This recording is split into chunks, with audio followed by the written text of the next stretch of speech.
ಒಂದು ಅರ್ಥದಲ್ಲಿ ಕೆಟ್ಟು ಪಟ್ಟಣ ಸೇರುವಂದ ಹಾಗೆ ಶಿವಮೊಗ್ಗದಿಂದ ಬೆಂಗಳೂರಿಗೆ ಹೋದಾಗ ನನಗೆ ಈ ಮಕ್ಕಳನ್ನು ಬೆಂಗಳೂರಲ್ಲಿ ಹುಟ್ಟು ಹಾಕುವುದು ಕಷ್ಟ. ಜೊತೆಗೆ ಬೆಂಗಳೂರಿನಲ್ಲಿ ಅಕಸ್ಮಾತ್ ಒಂದು ಮಕ್ಕಳ ನಾಟಕವನ್ನು ಬರೀಬೇಕು ಅಂತಂದರೆ ಅಥವಾ ಆಡಿಸ್ಬೇಕು ಅಂತಾದರೆ ಮಕ್ಕಳಿಗೆ ಮಕ್ಕಳ ಸಂಭಾಷಣೆಯನ್ನು ಹೇಳಬೇಕು ಅಂತಂದ್ರೆ ಈಗ ನಾನು ಅವರಿಗೆ ಬರೆದು ಕನ್ನಡದಲ್ಲಿ ನಾನು ಬರೆದಿರುವ ಓದಲಿಕ್ಕೆ ಬರುವವರು ಸಂಖ್ಯೆ ಭಾಳ ಕಡಿಮೆ. NA NU ಅಂತ ಬರೆದು ತೋರಿಸ್ಬೇಕಾಗುತ್ತೆ. ನಾನು ನಿಮ್ಮನ್ನು ಮೆಚ್ಚಿಸೋದಕ್ಕೆ ಈ ಮಾತು ಹೇಳ್ತಾ ಇಲ್ಲ. ಪರಿಸರ ಹೋರಾಟದಲ್ಲಿ ಈಗ ಸುಮಾರು 20 ವರ್ಷದ ಹಿಂದೆ ಗೆದ್ದಿರುವಂಥ ದೊಡ್ಡ ಉದಾಹರಣೆ ಈ ಬೆಡ್ತಿ ಅಘನಾಶಿನಿ ಕೊಳ್ಳದ ಅಲ್ಲಿ ಆಗಬೇಕಾದ ಯೋಜನೆಗಳನ್ನು ತಡೆದಿತ್ತು.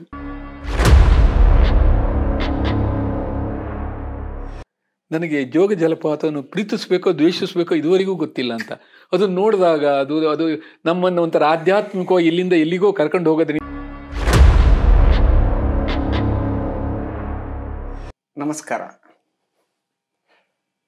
ನಮ್ಮ ಉತ್ತರ ಕನ್ನಡ ಜಿಲ್ಲೆಯ ಈ ಮಣ್ಣಿನ ಒಂದು ಅದ್ಭುತವಾದ ವಿದ್ಯುನ್ಮಾನ ಶಕ್ತಿ ಕಳೆದ ಕೆಲವು ತಿಂಗಳಿಂದ ಇಲ್ಲಿ ಪ್ರಾದುರ್ಭಾವ ಆಗಿದೆ.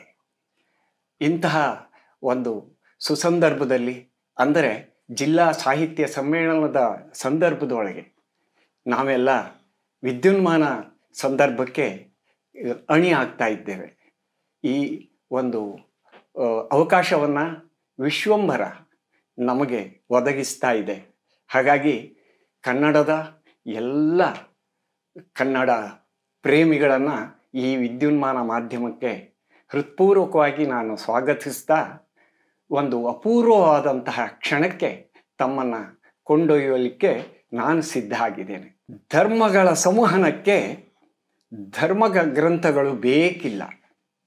ಧರ್ಮ ಮಾತುಗಳನ್ನು ಅವಲಂಬಿಸಿಲ್ಲ.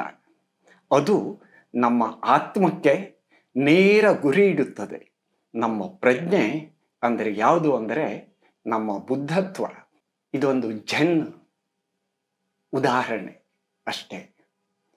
ಇವತ್ತಿನ ಕಟು ವಾಸ್ತವವನ್ನು ನಾವು ಕಂಡಾಗ ಅತಿಯಾದ ವೈಭೋಗ ಪ್ರೀತಿ, ಆಧ್ಯಾತ್ಮಿಕತೆಯಲ್ಲಿ ಶೂನ್ಯತೆ, ತಾತ್ವಿಕತೆಯಿಂದ ನಿರಸನಗೊಂಡಿರುವಂತಹ ಸಾಮಾಜಿಕ ಮನೋಭಾವ ಏನಿದೆಯಲ್ಲ, ಅದನ್ನು ಮತ್ತೆ ತನ್ನ ಮೂಲಕ್ಕೆ ಕರೆದೊಯ್ಯುವಂತಹ ಪ್ರಯತ್ನ ನಮ್ಮ ನಡುವೆ ಇರುವಂತಹ ಒಬ್ಬ ಕನ್ನಡದ ಪ್ರಜ್ವಲಪೂರ್ಣ ಕಲಾವಿದರು ಅಂತಲೇ ಹೇಳಬೇಕಾದಂತಹ ಲೇಖಕರನ್ನು ಇವತ್ತು ನಾವು ಈ ವಿಶ್ವಂಭರಕ್ಕೆ ಆಮಂತ್ರಿಸಿದ್ದೇವೆ. ಅವರನ್ನು ನಾವು ಸ್ವಾಗತಿಸೋಣ. ಅವರೇ ಪುನರ್ವಸು ಕಾದಂಬರಿಯಿಂದ ತಮಗೆಲ್ಲರಿಗೂ ಚಿರಪರಿಚಿತರಾದಂತಹ ನಮ್ಮ ಪ್ರೀತಿಯ ಗಜಾನನ್ ಶರ್ಮಾ ಅವರನ್ನು ಹೃತ್ಪೂರ್ವಕವಾಗಿ ಈಗ ಸ್ವಾಗತಿಸ್ತಾ ಇದ್ದೇನೆ. ಶರ್ಮರಿಗೆ ನಮಸ್ಕಾರ. ನಮಸ್ಕಾರ ಸುಬ್ರಾಯ ಮತ್ತೇಳಿ ಅವರೇ.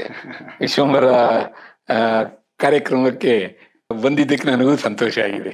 ಪ್ರಿಯ ವೀಕ್ಷಕರೇ, ಈ ವಿಡಿಯೋನ ನೋಡೋದಕ್ಕೂ ಮೊದಲು ನಮ್ಮ ಚಾನೆಲ್ ಅನ್ನ ಇನ್ನು ಸಬ್ಸ್ಕ್ರೈಬ್ ಮಾಡ್ಕೊಂಡಿಲ್ಲ ಆದ್ರೆ ತಕ್ಷಣವೇ ಸಬ್ಸ್ಕ್ರೈಬ್ ಮಾಡ್ಕೊಳ್ಳಿ. ಹಾಗೆ ವಿಡಿಯೋ ಇಷ್ಟ ಆಗಿದ್ರೆ ಶೇರ್ ಮಾಡಿ. ಸರ್, ಉತ್ತರ ಕನ್ನಡ ಜಿಲ್ಲೆ ಒಂದೇ ಅಲ್ಲ, ಇಡೀ ಕನ್ನಡದ ಮಣ್ಣಲ್ಲಿ ನೀವು ಪುನರ್ವಸುವಿನ ಮೂಲಕ ಒಂದು ಹೊಸ ಚೈತನ್ಯವನ್ನು ತುಂಬುತ್ತಾ ಇದ್ದೀರಿ. ಪುನರ್ವಸು ಕಾದಂಬರಿಗಿಂತ ಮೊದಲು ನಿಮ್ಮದು 7-8 ಪುಸ್ತಕಗಳು ಬಂದಿದ್ದಾವೆ ಅಂತ ನಾನು ಕೇಳಿದ್ದೇನೆ. ಆದರೆ ಪುನರ್ವಸು ಎಂದು ಹುಟ್ಟಿತೋ ಅಂದಿನಿಂದ ನಿಮಗೊಂದು ಹೊಸ ಆಯಾಮ ನಿಮ್ಮ ವ್ಯಕ್ತಿತ್ವಕ್ಕೆ ಮೂಡಿದೆ. ಅದು ಸಾಂಸ್ಕೃತಿಕವಾಗಿ, ಚಾರಿತ್ರಿಕವಾಗಿ, ಐತಿಹಾಸಿಕವಾಗಿ, ಪಾರಂಪರಿಕವಾಗಿ ಎಷ್ಟೆಲ್ಲ ಆಯಾಮಗಳನ್ನು ಒಳಗೂಡಿದಂತಹ ಒಂದು ಮಹತ್ವಪೂರ್ಣವಾದ ಕೃತಿಯ ಮೂಲಕ ನೀವು ನಮ್ಮ ಒಳಗೆ ಸೇರಿದ್ದರಿಂದ ನಾನು ಪುನರ್ವಸುವನ್ನೇ ಪ್ರಾರಂಭದಲ್ಲಿ ಉದಾಹರಿಸ್ತಾ ತಮ್ಮನ್ನು ಮಾತಿಗೆ ಎಳಿತಾ ಇದ್ದೇನೆ. ದಯವಿಟ್ಟು ನಮ್ಮೆಲ್ಲರ ಪ್ರೀತಿಗೆ ತಮ್ಮ ಉತ್ತರಕ್ಕಾಗಿ ಕಾಯ್ತಾ ಇದ್ದೇವೆ ಪ್ರೀತಿಯಿಂದ. ಹಾಗಾಗಿ ತಮ್ಮ ಎದುರು ನಾನು ಮೊಟ್ಟ ಮೊದಲನೆಯ ಪ್ರಶ್ನೆ ಅಂದರೆ, ನೀವು ನಿಮ್ಮ ಬರಹದ ಪ್ರಾರಂಭ ನಾನು ತಿಳಿದಂತೆ ಮಕ್ಕಳ ಸಾಹಿತ್ಯದಲ್ಲಿ ತೊಡಗಿಕೊಂಡ್ರಿ. ನೀವು ಮಕ್ಕಳ ನಾಟಕಗಳನ್ನು ಬರೆದ್ರಿ, ಕಾವ್ಯವನ್ನು ಬರೆದ್ರಿ, ಆಡಿಸಿದ್ರಿ, ನೀವು ಸ್ವತಃ ನಾಟಕಕಾರರು, ನಟರು, ನಿರ್ದೇಶಕರು, ಇಷ್ಟೆಲ್ಲ ಚಟುವಟಿಕೆಗಳ ನಡುವೆಯೇ ಮಕ್ಕಳ ರಂಗಭೂಮಿ ಮತ್ತು ಸಾಹಿತ್ಯದಿಂದ ಸ್ವಲ್ಪ ದೂರಾಗಿ ಚಾರಿತ್ರಿಕ ಪ್ರಜ್ಞೆಯನ್ನು ನಿಮ್ಮೊಳಗೆ ಆವಾಹಿಸಿಕೊಂಡ್ರಲ್ಲ, ಆ ಬದಲಾವಣೆಗೆ ಕಾರಣ ಏನು ಅನ್ನೋದು ನನ್ನ ಪ್ರಶ್ನೆ. ನಿಜ, ತಾವು ಹೇಳಿದ ಹಾಗೆ ನಾನು ನನ್ನ ಸಾಹಿತ್ಯದ ಚಟುವಟಿಕೆಯನ್ನು ಅಥವಾ ಕಲಾ ಚಟುವಟಿಕೆಯನ್ನು ಮಕ್ಕಳ ರಂಗಭೂಮಿಯ ಮೂಲಕನೇ ಪ್ರಾರಂಭ ಮಾಡಿದ್ದು. ನನ್ನ ಪಯಣ ಮಕ್ಕಳ ಜೊತೆಗೆ ನಡೀತಾ ಹೋಯಿತು. ನಾನು ಶಿವಮೊಗ್ಗ ನನ್ನ ಮಕ್ಕಳ ಚಟುವಟಿಕೆಗಳಿಗೆ ಒಂಥರ ಆಡಂಬಲ ಆಗಿತ್ತು. ನಾನು ವೃತ್ತಿಯ ಕಾರಣಕ್ಕಾಗಿ ಬೆಂಗಳೂರಿಗೆ ಹೋಗಬೇಕಾಯಿತು. ಒಂದರ್ಥದಲ್ಲಿ ಕೆಟ್ಟು ಪಟ್ಟಣ ಸೇರುವಂದ ಹಾಗೆ ಶಿವಮೊಗ್ಗದಿಂದ ಬೆಂಗಳೂರಿಗೆ ಹೋದಾಗ ನನಗೆ ಈ ಮಕ್ಕಳನ್ನು ಬೆಂಗಳೂರಲ್ಲಿ ಹುಟ್ಟು ಹಾಕುವುದು ಕಷ್ಟ. ಜೊತೆಗೆ ಬೆಂಗಳೂರಿನಲ್ಲಿ ಅಕಸ್ಮಾತ್ ಒಂದು ಮಕ್ಕಳ ನಾಟಕವನ್ನು ಬರೀಬೇಕು ಅಂತಂದರೆ ಅಥವಾ ಆಡಿಸ್ಬೇಕು ಅಂತಾದರೆ ಮಕ್ಕಳಿಗೆ ಮಕ್ಕಳ ಸಂಭಾಷಣೆಯನ್ನು ಹೇಳಬೇಕು ಅಂತಂದರೆ, ಈಗ ನಾನು ಅವರಿಗೆ ಬರೆದು ಕನ್ನಡದಲ್ಲಿ ನಾನು ಬರೆದಿರುವ ಓದಲಿಕ್ಕೆ ಬರುವವರು ಸಂಖ್ಯೆ ಭಾಳ ಕಡಿಮೆ.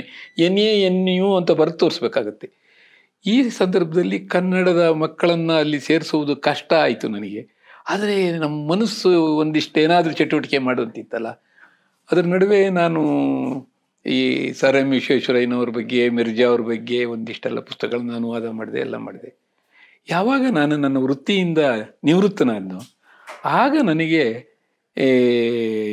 ಏನಾದರೂ ವಿಶೇಷವಾದ ಬರಿಬೇಕು ಅನ್ನಿಸ್ತು. ಅದಕ್ಕೆ ಕಾರಣ ನನಗೆ ನನ್ನೊಳಗೆ ಇದ್ದಂಥ ಪುನರ್ವಸುವಿನ ಕತೆ. ಅನಂತ ರೆಸಿಡೆನ್ಸಿ ಶಿರಸಿಯಲ್ಲಿ ವ್ಯವಸ್ಥಿತವಾಗಿ ಮಾಡಿರುವ ಲೇಔಟ್ ಇದು. ಕೇವಲ 12 ಲಕ್ಷ ರೂಪಾಯಿಯಿಂದ 30-40 ಸೈಟ್ಗಳು ಆರಂಭ. ಶಿರಸಿಯಿಂದ 7 ಕಿಲೋಮೀಟರ್ ದೂರದಲ್ಲಿ ಅಂಡಗಿ ರಸ್ತೆಯಲ್ಲಿನ ನುರುಕಲಕೊಪ್ಪ ಗ್ರಾಮದಲ್ಲಿನ ಲೇಔಟ್ 30-40, 30-50 ಅಳತೆಯ ಸೈಟ್ಗಳು ಲಭ್ಯ. ಈಗಾಗಲೇ ಮನೆಗಳನ್ನು ಹೊಂದಿ ಜನವಸತಿ ಇರುವಂತಹ ಲೇಔಟ್ ಇದಾಗಿದೆ. ಎಲ್ಲಾ ರೀತಿಯಾದಂತಹ ಸೌಕರ್ಯಗಳನ್ನ ಹೊಂದಿದೆ. ಇನ್ನು ಕೆಲವು ಸೈಟ್ಗಳು ಮಾತ್ರ ರಿಯಾಯಿತಿ ದರದಲ್ಲಿ ಮಾರಾಟಕ್ಕಿದೆ. ಆಸಕ್ತರು ಈ ಕೂಡಲೇ ಸಂಪರ್ಕಿಸಿ. ನನಗೆ ಗೊತ್ತು, ಸತ್ಯ ಹೇಳ, ನಾನು ಒಂದು ಸತ್ಯ ಹೇಳ್ತೀನಿ. ಪುನರ್ವಸು ಕಾದಂಬರಿಯನ್ನು ನಮ್ಮ ಶಿವಮೊಗ್ಗ ಜಿಲ್ಲೆಯಲ್ಲಿ ಇಷ್ಟಪಟ್ಟಿರೋದಕ್ಕಿಂತಲೂ ನಿಮ್ಮ ಉತ್ತರ ಕನ್ನಡದಲ್ಲಿ ಇಷ್ಟಪಟ್ಟಿದ್ದು ಜಾಸ್ತಿ. ಯಾಕೆಂದರೆ ಅದಕ್ಕೆ ಉತ್ತರ ಕನ್ನಡ ಜಿಲ್ಲೆ ಒಂದು ದೊಡ್ಡ ಉದಾಹರಣೆ ಕೂಡ ಪುನರ್ವಸುವಿಗೆ. ನಾನು ನಿಮ್ಮನ್ನು ಮೆಚ್ಚಿಸೋದಕ್ಕೆ ಈ ಮಾತು ಹೇಳ್ತಾ ಇಲ್ಲ. ಪರಿಸರ ಹೋರಾಟದಲ್ಲಿ ಈಗ ಸುಮಾರು 20 ವರ್ಷದ ಹಿಂದೆ ಗೆದ್ದಿರುವಂಥ ದೊಡ್ಡ ಉದಾಹರಣೆ ಈ ಬೆಡ್ತಿ ಅಘನಾಶಿನಿ ಕೊಳ್ಳದ ಅಲ್ಲಿ ಆಗಬೇಕಾದ ಯೋಜನೆಗಳನ್ನು ತಡೆದಿತ್ತು. ಏನು ಪುನರ್ವಸು ಅಂದೇವೆ ನಾವು, ನಮ್ಮ ದಿಕ್ಕನ್ನು ಬದಲಾಯಿಸುವಂಥದ್ದು ಮತ್ತೆ ಹೊಸದನ್ನು ಸೃಷ್ಟಿಸುವಂಥದ್ದು, ಅದು ಆರಂಭವಾಗಿತ್ತು ಈ ನೆಲದಲ್ಲಿ. ಪ್ರಾಯಶಃ ಅದೇ ಕಾರಣಕ್ಕಾಗಿ ಮುಳುಗಡೆಯ ಅನುಭವ ಕಡಿಮೆ ಇರುವಂಥ ಉತ್ತರ ಕನ್ನಡದಲ್ಲಿ ಪುನರ್ವಸುವನ್ನು ಸ್ವಾಗತ ಬಹಳ ಚೆನ್ನಾಗಿ ಮಾಡಿದರು. ಬಹುತೇಕ ಜನ ನಾನು ಹೇಳ್ತಿರೋದು ಯಲ್ಲಾಪುರದ ಅಂಚಿನಿಂದ ಹಿಡಿದು ಶಿರಸಿ ಸಿದ್ದಾಪುರದ ತನಕ ಭಾಳ ಇಷ್ಟಪಟ್ಟರು. ಯಾಕೆ ಇಷ್ಟಪಟ್ಟರು ಅಂದರೆ ಅವರಿಗೆ ಆ ಪರಿಸರವನ್ನು ಉಳಿಸ್ಕೊಳ್ಳೇಬೇಕಾದ ಅನಿವಾರ್ಯತೆ ಇತ್ತು. ನಮ್ಮವ್ರಿಗೆ ಇಲ್ವಾ ಅಂತ ಕೇಳಿದ್ರೆ ನಮ್ಮಲ್ಲೂ ಇತ್ತು. ಆದರೆ ನಮ್ಮಲ್ಲಿ ಮುಳುಗೋಯ್ತಲ್ಲ ಅನ್ನೋ ಹಳಹಳಿಕೆಗೆ ಸೀಮಿತ ಆಯಿತು ಅದು. ಆದರೆ ಇಲ್ಲಿ ಆ ಉತ್ಸಾಹ ಮುಂದುವರಿತು. ನಮ್ಮ ಪರಿಸರವನ್ನು ನಾವು ಇಟ್ಕೋಬೇಕು ಅನ್ನೋವಂಥ ಒಂದು ಕಾಳಜಿ ಇತ್ತು. ಮತ್ತು ಆ ಗೆಲುವು ಇದೆಯಲ್ಲ, ಸಣ್ಣ ಗೆಲುವಲ್ಲ ನೋಡಿ. ನಾನು ಅದಕ್ಕೆ ಈಗೊಂದು ಉದಾಹರಣೆ ಹೇಳ್ತೀನಿ. ಇವತ್ತು ನಮಗೆ ಯಾವಾಗ ಸೋಲಾರ್ ಪವರು ತುಂಬ ಲಭ್ಯ ಆಗಕ್ಕೆ ಪ್ರಾರಂಭ ಆಯಿತೋ ಆವಾಗ ನಮಗದರ ಅವತ್ತು ಉತ್ತರ ಕನ್ನಡ ಜಿಲ್ಲೆಯವರು ಮಾಡಿರುವ ಹೋರಾಟದ ಪ್ರತಿಫಲ ಏನು ಅನ್ನೋದು ಅರ್ಥ ಆಗುತ್ತೆ. ಈಗ ಸೋಲಾರ್ ಸಿಗ್ತಾ ಇರೋದ್ರಿಂದ ನಮ್ಮಲ್ಲಿ ಯಾವ್ದಾದ್ರು ಹೊಸ ವಿದ್ಯುತ್ ಯೋಜನೆ ಬರ್ತಾ ಇದೆ ಅಂತ ಕೇಳಿದ್ರೆ ನೀವು ಬಹುಶಃ ನಮ್ಮ ಈಗ ಒಂದು 10-15 ವರ್ಷದ ಹಿಂದೆ ಆ ಯೋಜನೆ ಬಂತು, ಅದಕ್ಕೆ ವಿರೋಧಿಸಿದ್ರು, ಈ ಯೋಜನೆ ತರ್ತಿದ್ದಾರೆ ಅಂತ ಭಯದ ಆತಂಕದ ವಾತಾವರಣ ಇತ್ತು. ಪರ್ಯಾಯ ಅಂದ್ರೆ ಜಲವಿದ್ಯುತ್ ಯೋಜನೆ ಇಲ್ಲದೆ ಉಷ್ಣ ವಿದ್ಯುತ್ ದೊಡ್ಡದು ಪರಿಸರವನ್ನು ಹಾಳು ಮಾಡುತ್ತೆ. ಈಗ ಯಾಕೆ ಬರ್ತಾ ಇಲ್ಲ ಅಂತಂದ್ರೆ ನಮಗೆ ಸೋಲಾರು ಬಹುತೇಕ ನಮ್ಮ ಬಳಕೆಯನ್ನ ನೀಗ್ತಾ ಇದೆ, ನಮ್ಮ ಅವಶ್ಯಕತೆಯನ್ನು ನೀಗ್ತಾ ಇದೆ. ಅಕಸ್ಮಾತ್ ಈ 2 ಯೋಜನೆ ಆಗಿದ್ರೆ ನಾವು ಅದನ್ನು ವಾಪಸ್ ತಗೊಂಡೋಗಕ್ಕಾಗ್ತಿತ್ತ? ಇವತ್ತು ಬೇಡ ನಮಗೆ, ಆದರೆ ಬೇಡದೇ ಇದ್ರೂ ನಾವು ಅದನ್ನ ಬಳಸ್ತಿದ್ವಿ. ಯಾಕಂದ್ರೆ ಈ ಕಾಳಿಯನ್ನು ಶರಾವತಿಯನ್ನು ನಾವು ವಾಪಸ್ ತಗೊಂಡೋಗಕ್ಕಾಗಲ್ಲ. ಶರಾವತಿ ಕೊಳ್ಳದಲ್ಲಿ ತೋಡಿರುವ ಸುರಂಗಗಳನ್ನು ನಾವು ಮುಚ್ಚಕ್ಕಾಗಲ್ಲ, ಉದ್ಘಾಟನೆ ಮಾಡಿರುವಂಥ ಸ್ಥಾವರಗಳನ್ನು ಮುಚ್ಚಕ್ಕಾಗಲ್ಲ, ಚಾನಲ್ಗಳನ್ನು ಮುಚ್ಚಕ್ಕಾಗಲ್ಲ, ಡ್ಯಾಮ್ಗಳನ್ನು ಒಡೆಯಕ್ಕಾಗಲ್ಲ. ಆದರೆ ನೀವು ಅವತ್ತು ಇಲ್ಲಿ ಮಾಡಿರೋದು ಇದೆಯಲ್ಲ ಅದು ಪುನರ್ವಸುವಿನ ಕೆಲಸ. ಹಾಗಾಗಿ ಪ್ರಾಯಶಃ ಇಲ್ಲಿಗೆ ಪುನರ್ವಸು ಪ್ರೀತಿ ಆಯಿತು. ನೀವು ಕೇಳಿರೋ ಪ್ರಶ್ನೆಗೆ ನನಗೆ ಯಾಕೆ ಆ ಕಡೆ ಮೂವ್ ಆಯಿತು ಅಂತಂದರೆ, ನಾನು ಯಾವಾಗ ವಿದ್ಯುತ್ ಶಕ್ತಿಯ ಇಲಾಖೆಯಿಂದ ನಿವೃತ್ತನಾದ್ನೋ ಆಗ ನನಗೆ ನಾನು ಹೇಳಬೇಕಾಗಿದ್ದನ್ನು ಹೇಳ್ಬೋದು ಅಂತ ನಾನು ಎರಡನ್ನೂ ನೋಡಿದ್ದೆ. ವಿದ್ಯುತ್ ಶಕ್ತಿಯ ಅಗತ್ಯ ಅದೊಂದು ಆತ್ಯಂತಿಕ ಅವಶ್ಯ ಅನ್ನೋಂಥ ಪರಿಸ್ಥಿತಿ ಇದ್ದಿದ್ದನ್ನು ನೋಡಿ ನಾನು ಈ ಥರದ್ದು ಹೋರಾಟಗಳು ಬಂದಾಗ ಬೇಕಾಯ್ತು. ನಾಳೆ ಏನು ಮಾಡ್ತಾರೆ ಇವರೆಲ್ಲ ವಿದ್ಯುತ್ಗೆ, ಮನೆಯಲ್ಲಿ ಕರೆಂಟನ್ನು ಬಳಸ್ತಾರೆ, ಮೋಟರ್ಗಳನ್ನು ಬಳಸ್ತಾರೆ, ವಿದ್ಯುತ್ ಮಾತ್ರ ಬೇಡ ಅಂತಾರಲ್ಲ ಅನ್ನುವಂಥ ಮನೋಭಾವನೆ ಇತ್ತು. ಆದರೆ ಎಲ್ಲೋ ಒಂದು ಕಡೆ ಆ ವಿದ್ಯುತ್ ಉತ್ಪಾದನೆಗೆ ಆಗುವ ನೋವನ್ನು ಸ್ವತಃ ನಮ್ಮ ಕುಟುಂಬವೇ ತೇಲಿ ಹೋಗಿದ್ದನ್ನು ನೋಡಿ ಅದನ್ನು ಅನುಭವಿಸಿದ್ದೆ. ಆದರೆ ಹೇಳ್ಕೊಳಕ್ಕಾಗ್ತಿರ್ಲಿಲ್ಲ. ಯಾವತ್ತು ನಾನು ನಿವೃತ್ತನಾದ್ನೋ ಆಗ ನನಗೆ ನನ್ನ ಬದುಕಿಗೂ ಒಂಥರ ಪುನರ್ವಸು ಆಯ್ತು. ಅದು ಅಲ್ಲಿಂದ ನಾನು ಈ ಒಂದು ಸ್ವತಃ ಮುಳುಗಡೆಯ ಸಂತ್ರಸ್ತರಾದಂತಹ ನೀವು ವಿದ್ಯುತ್ ಪ್ರಸರಣ ಇಲಾಖೆಯ ಒಬ್ಬ ಅಧಿಕಾರಿ ಆಗ್ತೀರಿ. ಅಭಿವೃದ್ಧಿಗಾಗಿ ವಿದ್ಯುತ್ ಉತ್ಪಾದನೆ ಸಹಜ, ಅನಿವಾರ್ಯ. ಹೌದು. ಆದರೆ ಒಂದು ಸಂಸ್ಕೃತಿಯ ಘಾಸಿಗೆ ಅದು ಕಾರಣ ಆಯಿತು. ಈ ಎರಡರ ದ್ವಂದ್ವವನ್ನು ಮೀರಿ ನೀವು ಸಂಸ್ಕೃತಿ ನಿಷ್ಠರಾಗಿ ಪುನರ್ವಸವನ್ನು ಬರೆದ್ರಲ್ಲ, ನಿಮ್ಮ ಈ ಒಂದು ಹಂತದಲ್ಲಿ ನಮಗೆ ಕಾಣುವ ದ್ವಂದ್ವ ಅಥವಾ ಮತ್ತೊಂದು ಕಡೆಯಿಂದ ಕಾಣುವ ಸಂಸ್ಕೃತಿಯ ಪ್ರೀತಿ, ಈ ಗೊಂದಲಗಳನ್ನು ನೀವು ಹೇಗೆ ನಿವಾರಿಸಿಕೊಂಡ್ರಿ ಮತ್ತು ಆ ಕಾದಂಬರಿಗೆ ಹೇಗೆ ನ್ಯಾಯ ಕೊಟ್ರಿ ಅಂತ? ಮತ್ತೆ ಸತ್ಯ ಹೇಳಬೇಕು ಅಂದ್ರೆ ನನಗೆ ಇವತ್ತಿಗೂ ಕೂಡ ಅದೊಂದು ನನ್ನೊಳಗಂತೂ ಇದ್ದೇ ಇದೆ. ಜೊತೆಗೆ ಇದು ಜಗತ್ತಿನ ದ್ವಂದ್ವ. ಇವತ್ತು ಅಭಿವೃದ್ಧಿ ಅಥವಾ ನೀವೇನ್ ಹೇಳ್ಬೇಕು, ಪರಿಸರ ಮತ್ತು ಪ್ರಗತಿ ಇವೆರಡರ ನಡುವಿನ ಒಂದು ತಾಕಲಾಟ ಇದೆಯಲ್ಲ, ದ್ವಂದ್ವ ಇದೆಯಲ್ಲ, ಅದನ್ನ ಮನುಷ್ಯನಿಗೆ ಮೀರಕ್ ಆಗ್ತಾ ಇಲ್ಲ ಇದುವರೆಗೂ. ನಾವು ಬಿಡಿ ಬಿಡಿಯಾಗಿ ಇವತ್ತು ನೀವು ಅಘನಾಶಿನಿ ಬೆಡ್ತಿಯನ್ನ ಅಥವಾ ಬೆಡ್ತಿಯಲ್ಲಿ ಗೆದ್ರಿ, ಆದ್ರೆ ಕಾರವಾರ ಮತ್ತು ಗೇರ್ಸೊಪ್ಪೆಯಲ್ಲಿ ಸೋತ್ರಿ. ಅಂದ್ರೆ ಉತ್ತರ ಕನ್ನಡ ಜನರ ದೃಷ್ಟಿಯಿಂದ ಹೇಳೋದು. ಆದ್ರೆ ಇವೆರಡೂ ಸೋಲು ಅಥವಾ ಗೆಲುವು ಅಲ್ಲ. ನಿಮಗಿರುವಂತ ಪಾರಿಸರಿಕವಾದಂತ ಪ್ರೀತಿ ಮತ್ತು ವಿಶ್ವಾಸಗಳಿಗಾಗಿ ನಿಮ್ಮ ಹೋರಾಟ ನಿರಂತರವಾಗಿದೆ. ಯಾವುದೇ ಹೋರಾಟದಲ್ಲಿ ಗೆಲುವು ಸೋಲು ಸಹಜ. ಆದ್ರೆ ಈ ನನ್ನಂಥವನಿಗೆ ನಿಮಗಿಂತಲೂ, ಯಾಕೆಂದ್ರೆ ಅದೇ ನೀವು ಹೇಳಿದ ಹಾಗೆ ಅದೇ ಇಲಾಖೆಯಲ್ಲಿದ್ದು ಅದರ ಸಣ್ಣ ಪುಟ್ಟ ಕೊರತೆ ಅಥವಾ ಸಣ್ಣ ಪುಟ್ಟ ದ್ವಂದ್ವಗಳನ್ನು ಕೂಡ ಅರ್ಥ ಮಾಡಿಕೊಳ್ಳಲೇಬೇಕಾದಂತ ಒಂದು ಪರಿಸ್ಥಿತಿಯಲ್ಲಿ ಇದ್ರಿಂದ ನನಗದು ಹೆಚ್ಚು ತಾಗುತ್ತೆ. ಇವತ್ತು ಕೂಡ ನೋಡಿ, ಎಲ್ಲೋ ಒಂದ್ ಕಡೆ ಈ ಶರಾವತಿನಲ್ಲಿ ಒಂದು ಹೊಸ ಪ್ರಾಜೆಕ್ಟ್ ಯೋಚನೆ ಮಾಡ್ತಾ ಇದ್ದಾರೆ, ಏನೋ ಟೈಲ್ ರೇಸ್ ಪ್ರಾಜೆಕ್ಟ್ ಅಂತ ಹೇಳಿ. ಅದು ಪಂಪ್ ಸ್ಟೋರೇಜ್ ಅಂತ ಹೇಳಿ, ಶರಾವತಿಯ ಗೇರ್ಸೊಪ್ಪೆಗೆ ಬಂದ ನೀರನ್ನು ಪುನಃ ತಲಾಲ್ಕಡಲಿಗೆ ಕಳಿಸಿ ಅಂತೇಳಿ. ಒಂದು ಅರ್ಥದಲ್ಲಿ ಎಲ್ಲ ಒಂದ್ ಕಡೆ ಅದು ಅಗತ್ಯ ಅನ್ನುವ ಹಾಗೆ ಕಾಣುತ್ತೆ. ಟೆಕ್ನಿಕಲ್ ಆಗಿ ಮಾತ್ರ ಯೋಚನೆ ಮಾಡಿದ್ರೆ ಅಗತ್ಯ ಅನ್ನ ಕಾಣುತ್ತೆ. ಆದ್ರೆ ಆ ನೆಲ, ಆ ನೋವುಂಡ ನೆಲದಲ್ಲಿ ಮತ್ತೆ ಗಾಯವನ್ನು ಮತ್ತೆ ಕೆರೆದು ಮತ್ತಷ್ಟು ಹುಣ್ಣು ಮಾಡುವಂತಹದ್ದನ್ನ ಯೋಚನೆ ಮಾಡಿದಾಗ, ನೀವು ಹೇಳಿದಾಗ ನಮ್ಮ ಸಂಸ್ಕೃತಿ ಪ್ರೀತಿ ಎಲ್ಲೋ ಒಂದ್ ಕಡೆ ಬಹಳ ಮರುಗುತ್ತೆ. ಮನಸ್ಸು ಅಯ್ಯೋ ಇದು ಮುಗಿಲಿಲ್ವಲ್ಲ ಇನ್ನೂ ಅಂತ ಅನ್ಸುತ್ತೆ. ಈ ದ್ವಂದ್ವಗಳನ್ನ ಮೀರಕ್ಕಾಗ್ಲಿಲ್ಲ ನನಗೆ. ಇವತ್ತು ಕೂಡ ನಾನು ಹೇಳ್ತೀನಿ, ಎಷ್ಟೋ ಒಂದ್ ಕಡೆ ನನ್ನ ಪುನರ್ವಸುವಿನ ಮುನ್ನುಡಿಯಲ್ಲಿ ಹೇಳಿದ್ದೆ ನಾನು, ನನಗೆ ಜೋಗ ಜಲಪಾತವನ್ನು ಪ್ರೀತಿಸ್ಬೇಕೋ ದ್ವೇಷಿಸ್ಬೇಕೋ ಇದುವರೆಗೂ ಗೊತ್ತಿಲ್ಲ ಅಂತ. ಅದನ್ನ ನೋಡಿದಾಗ ಅದು ನಮ್ಮನ್ನು ಒಂಥರ ಆಧ್ಯಾತ್ಮಿಕವಾಗಿ ಇಲ್ಲಿಂದ ಎಲ್ಲಿಗೋ ಕರ್ಕೊಂಡು ಹೋಗೋದ್ರಿಂದ ಲೋಕ ನಾಕಕ್ಕೇರುತ್ತೀವುದೋ ನಾಕ ಲೋಕಕ್ಕೆ ಇಳಿಯುತ್ತೀವುದೋ ಗೊತ್ತಾಗದೇ ಇರುವಂತ ಅದರ ಆ ಸೌಂದರ್ಯ ಇದೆಯಲ್ಲ, ಅದನ್ನು ನೋಡಿದಾಗ ನಮಗೆ ಬಹಳ ಸಂತೋಷ ಆಗತ್ತೆ.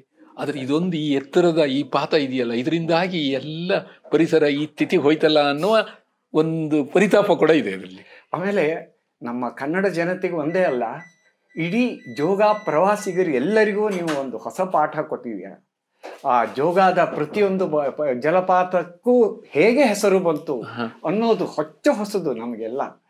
ಅದೇ ರೀತಿ ಆ ಜೋಗ ಕೇವಲ ಜಲಪಾತ ಒಂದೇ ಅಲ್ಲ, ಅದು ಇಡೀ ನಮ್ಮ ಭಾರತ ದೇಶದ ಒಂದು ತಿಲಕ ಅನ್ನುವ ಹಿನ್ನೆಲೆಯಲ್ಲಿ ಜೋಗದ ಬಗ್ಗೆ ನೀವು ವ್ಯಕ್ತಪಡಿಸಿದ ಅಭಿಮಾನ ಮತ್ತು ಹಳೆಯ ಬ್ರಿಟಿಷ್ ಕಾಲದ ಎಲ್ಲ ದಾಖಲೆಗಳನ್ನು ಅಷ್ಟು ಸುಂದರವಾಗಿ ಆ ಕಾದಂಬರೀಕರಣಗೊಳಿಸಿದಿರಲ್ಲ, ಅದು ಅತ್ಯಂತ ಅದ್ಭುತ.